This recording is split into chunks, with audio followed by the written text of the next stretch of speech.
আল্লাহ মানুষ যখন ভাষা দেয়া কিছু কথা বলে, মুখ দিয়ে যখন বলে, বাক্য উচ্চারণ করে, তখন আমরা বুঝতে পারি, কিন্তু তার আগেই তোমার বোঝা হয়ে যায়।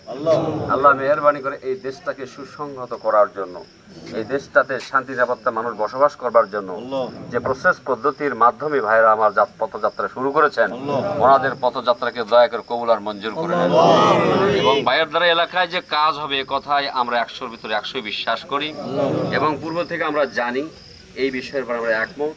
আমরা ওনার দীর্ঘায়ু কামনা করি এবং দেশনেত্রী দীর্ঘায়ু কামনা করি, তার মধ্যে দীর্ঘায়ু কামনা করি, পুরা পরিবারের জন্য আমরা দোয়া করি, সার্বিক সুস্থতা দান পূর্বক ওনাদের ইজ্জত সম্মান আল্লাহ পাকের হাতে, আল্লাহ পাক যেন ইজ্জত সম্মানের মালিক বানাইয়া দিয়া পরিচালনা করার তৌফিক দান করেন।